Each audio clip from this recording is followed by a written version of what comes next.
Welcome to Channel's Business Global with me, Juliana Olayinka, from our studios here in London. Over the next half an hour, we'll be looking beyond the business headlines by giving you in-depth perspective on the stories that are affecting all of us. Coming up on today's show, £1 billion lifeline for Britain's arts, culture and heritage industries. I'll be speaking with Yemisi Mokuolu of Hatch Ideas about the UK government's new package to help the creative sector stay afloat while their doors remain closed under the lockdown restrictions. And the economic woes of Zimbabwe has hit the headlines again as thousands of health workers have demonstrated over low pay and work conditions. Africa analyst Zhang will be updating me on developments on the ground. Then later, I'll be reporting of some of this week's noteworthy company news. Before those discussions, here's our business correspondent Simon Pusey with a breakdown of the biggest business stories trending in Britain this week. Simon, it wasn't supposed to be a budget, but Rishi Sunak, the Chancellor of the Exchequer, seems to have stolen Boris Johnson's spotlight yet again. Yeah, he's becoming a very popular person, Rishi Sunak, obviously very new to the job, but he seems to have a way really with words and seems to come across as very well in the House of Commons, very trustworthy, very eloquent. And yeah, it doesn't do him any harm that he comes out with huge numbers and always seems to surprise people with the kind of things that he's talking about. And yeah, like you said, it's not really supposed to be a budget, but it's been seen as a sort of mini budget to try and get the country's economy working again. So today, all eyes were on job retention. The Labour Party, the opposition, have been really hammering the government for the last few weeks on this. How are they going to plan to make companies keep their staff when the furlough system ends in October? Well, today we found out that the idea is to keep furloughed workers on, and if companies do that until January 2021, they will receive £1,000 per employee that they keep on. Now, the Chancellor Rishi Sunak said this could cost £9 billion for the government if every furloughed worker at the moment was to get this £1,000 for keeping them on. But the idea is that companies that currently rely on this furlough scheme that the government's set up since the start of lockdown, that this can't go on indefinitely, and this will sort of shift onto this thing where the companies will receive £1,000 bonus per employee. Let's take a little look at what Rishi Sunak had to say over this job retention scheme. Our plan has a clear goal: to protect, support and create jobs. It will give businesses the confidence to retain and hire, to create jobs in every part of our country, to give young people a better start, to give people everywhere the opportunity of a fresh start. Furlough has been a lifeline for millions, supporting people and businesses to protect jobs. But it cannot and should not go on forever. So today, we're introducing a new policy to reward and incentivise employers who successfully bring furloughed staff back. A new jobs retention bonus. If you're an employer and you bring someone back who was furloughed and you continuously employ them through to January, we will pay you a £1,000 bonus per employee. We will pay the bonus for all furloughed employees. So if employers bring back all 9 million people who have been furloughed, this would be a £9 billion policy to retain people in work. Yeah, the Chancellor also announced this Kickstart scheme. So this is for younger people. It's £2 billion, he says it's going to cost. And this is really for apprentices and young people to try and encourage employers to start hiring them, to give them a chance, because a lot of people worried about how young people are going to fare. Obviously, in the next few years, we're going to have to pay off all of this money. And so a lot of sort of focus on the youth. Stamp duty, also big announcements on this. People who have bought houses in the past will know all about stamp duty. This is basically a tax on people who buy property. Mr. Sunak announcing that stamp duty will be exempt for the first £500,000 of all sales on property. VAT, this is really important for the hospitality sector. So the hospitality sector, very hard hit, and VAT, a lot of people within hospitals, within hotels and within restaurants were really looking at whether VAT may be cut. It has been cut, it will be cut, reduced from 20%, which it currently is, to 5%.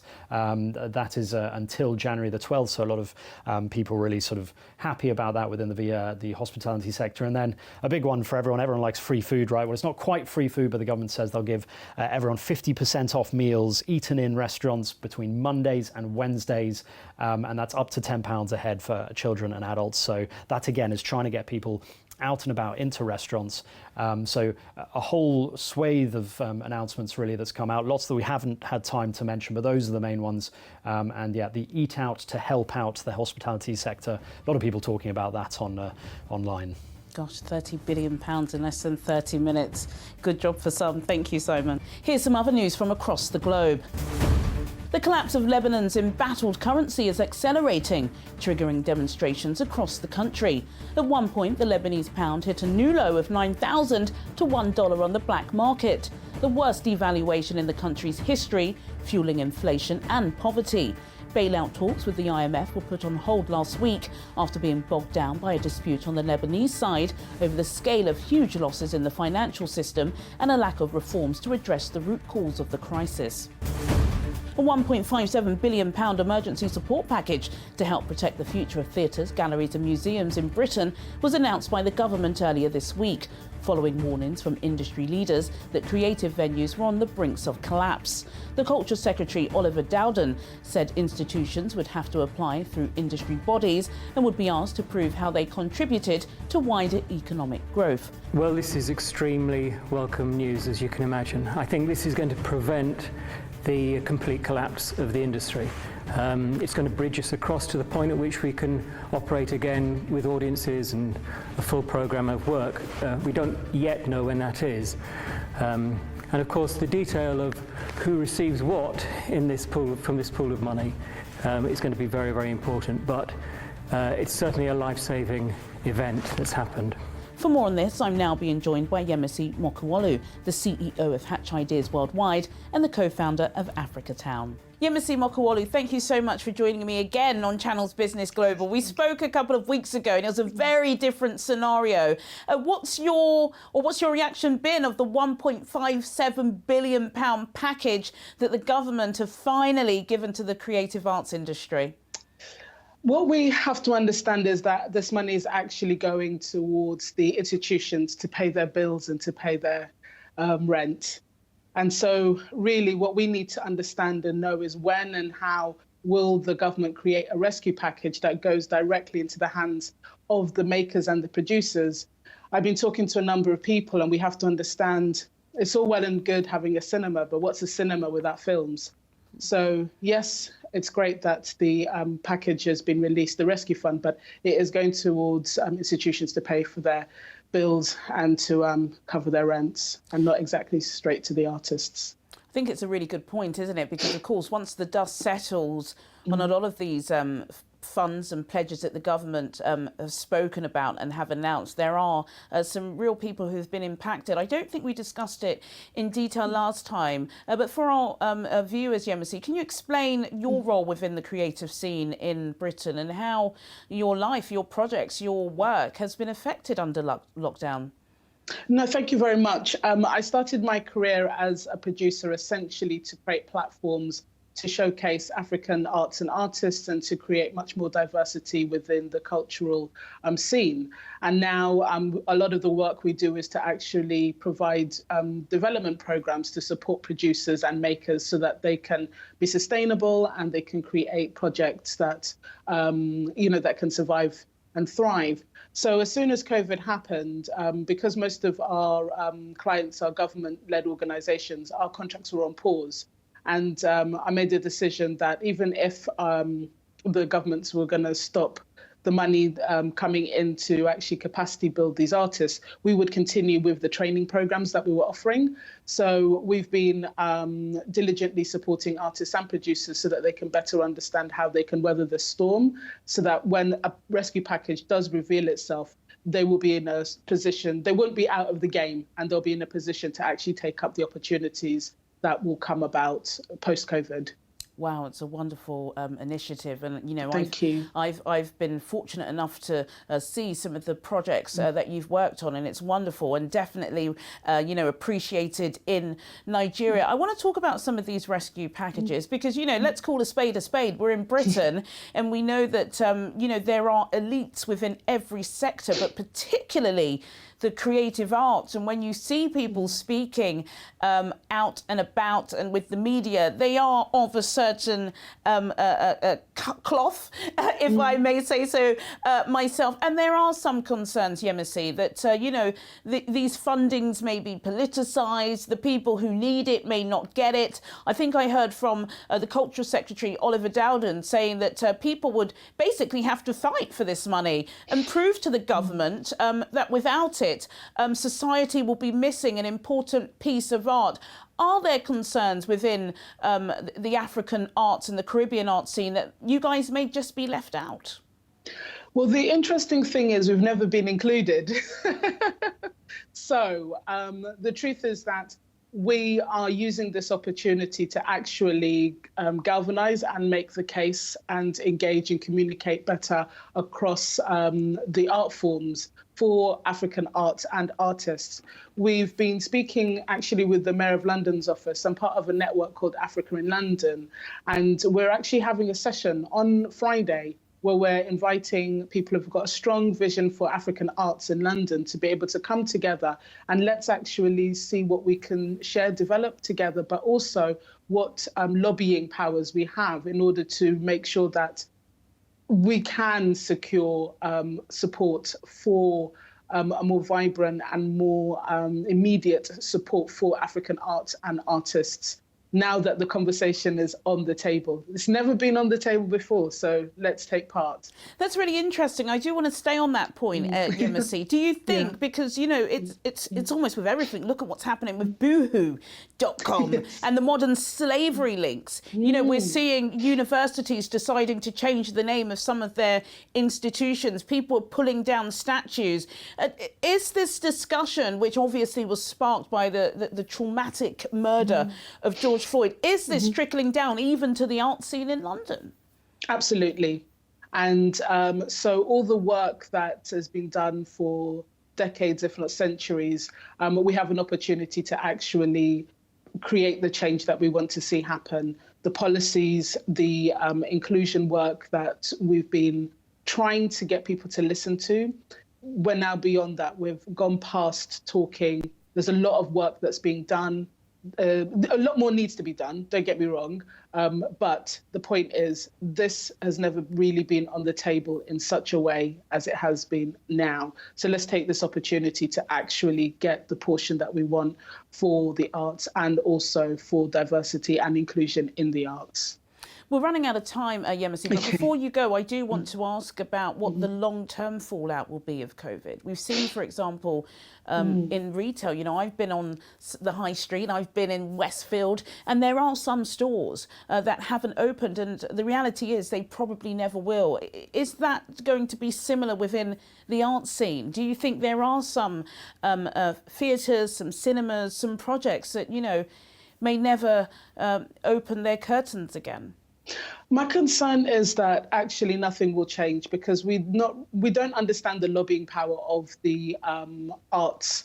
So I think within 3 years' time, things will be back to the same. But what we need to do is use this as an opportunity to actually see the change that we want to see happen. We have a very small window within which we can actually look at the issues that were really problematic before COVID, so that the arts is a very resilient place. And when I mean the arts, there's very specific people at the top.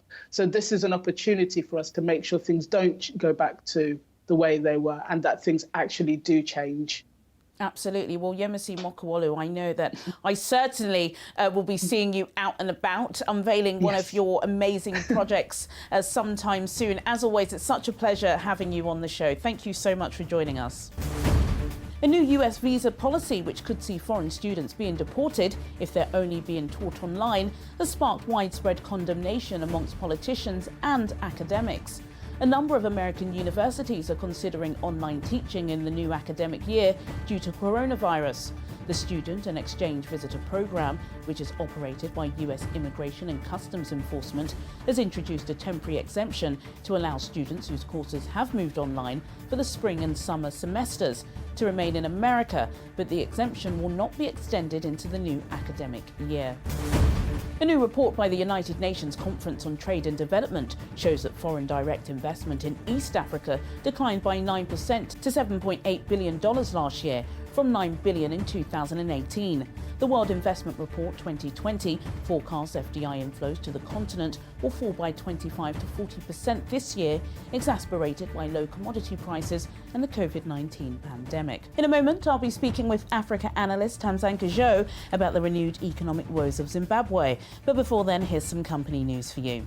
Social networking app TikTok says it will exit Hong Kong, joining other big tech firms in expressing concern about operating in the Asian financial hub after China imposed a controversial national security law there.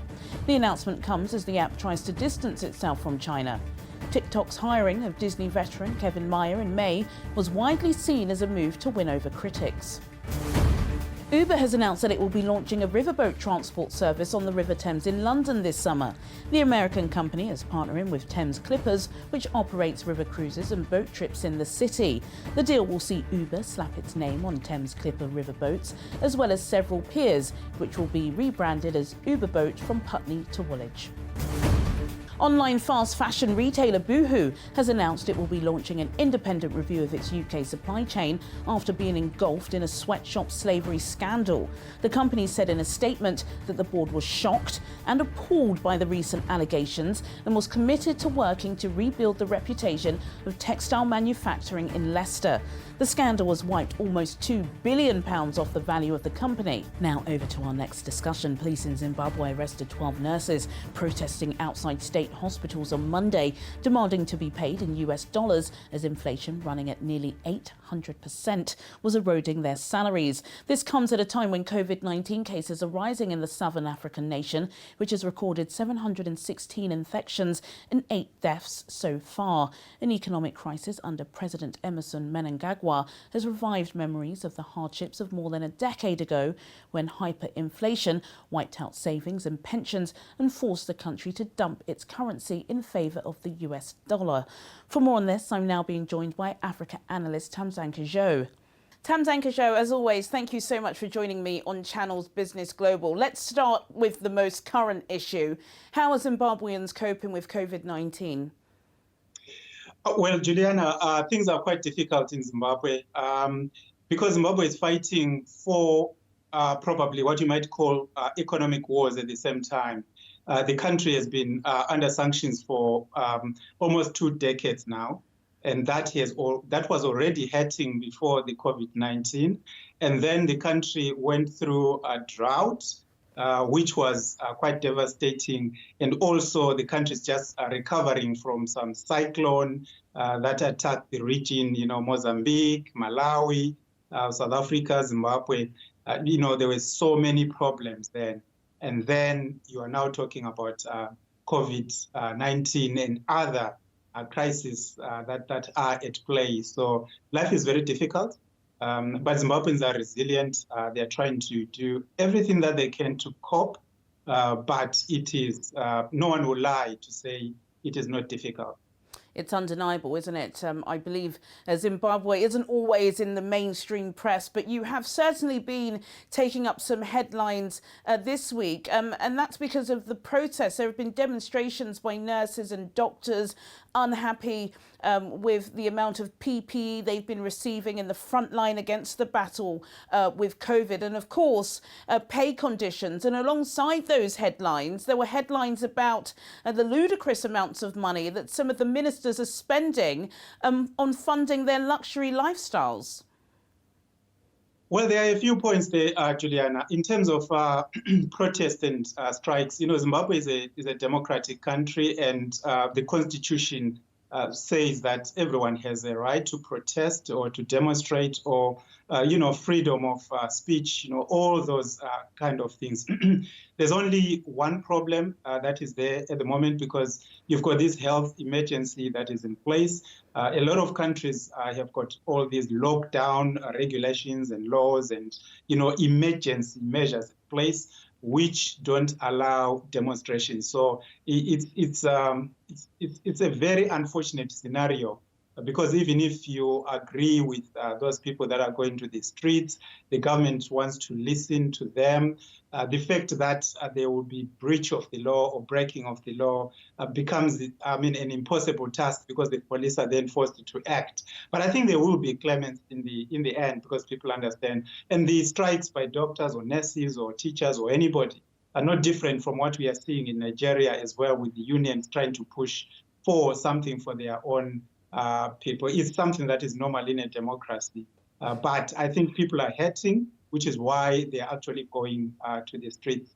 I can't speak for any ministers or anybody in government or outside it who might be living a luxurious life, but what is known in Zimbabwe is a lot of people are hurting, but there is a commitment. I have spoken to people in government who say there is a commitment to try and do something, turn around the economy, deliver for the ordinary people, and make sure that this hurt is not going to be a long-term one. So they are working on long-term plans for that.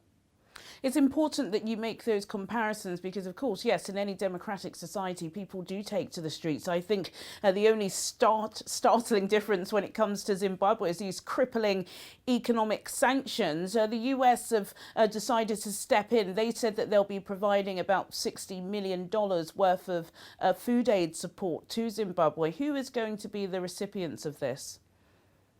Well, I would like to say any money, even if it was £1 or $1 or or £1, that would, or one kobo even, that would be something that is welcome, because Zimbabwe, for the first, we were talking about the sanctions that have been there. The economy was already struggling. The Minister of Finance who came into a scenario that needed, it's like a patient with advanced cancer. You need chemotherapy very quickly. It's going to hurt. It will have side effects. It's a very difficult scenario. And then the drought. The World Food Organization was already working with Zimbabwe after the cyclone and after the drought, and there was this appeal for the world to help in every way that they can.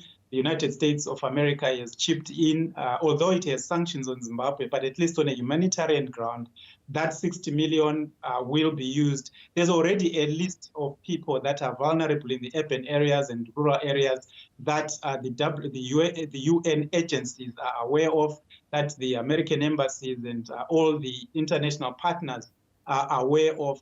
And the Zimbabwean government has also agreed these people are vulnerable, it's urgent, there is need for people to get help before they can get, whatever is coming out of this season or this season. There's winter cropping, there's quite a bit that people have been able to put to the fields. And when that time comes, then people will make another assessment. But I think this 60 million from the US, and as well as what has been provided from the EU and Britain and other places, even if it's not what they would have normally given in the past, it is still something that is acceptable. But also their government, I think, has agreed that they will work with these donors. The donors can choose who they want this money to go to. Government is saying, well, they are prepared not to get involved as long as the help is going to Zimbabweans directly. I've got to ask you before we run out of time, Tamzanka, about your president, Emerson Mnangagwa. Foreign investment, political reform, economic drives. He hasn't delivered on any of them. What's his approval rating at the moment, very quickly? Well, the approval ratings in the rural areas. Remember, Zimbabwe, like I always say, Zimbabwe, although it is urbanized, but the bulk, more than 60–70% of the people that vote are in the rural areas. They still approve of what he's doing.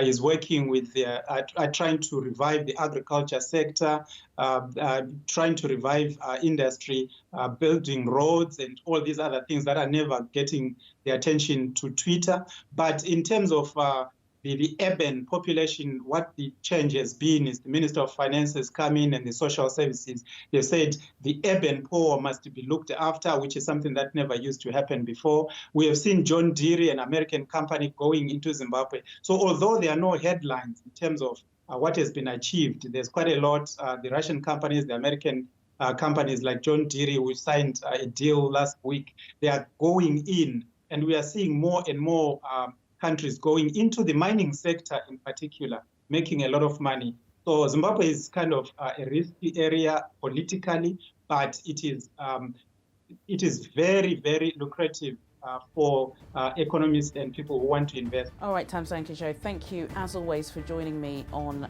Channels Business Global. Thank you, Tam. Sadly, that's all we have time for today, but do get in touch with your comments and suggestions. I'll see you at the same time next week for more in-depth business analysis on Channels Business Global. Goodbye.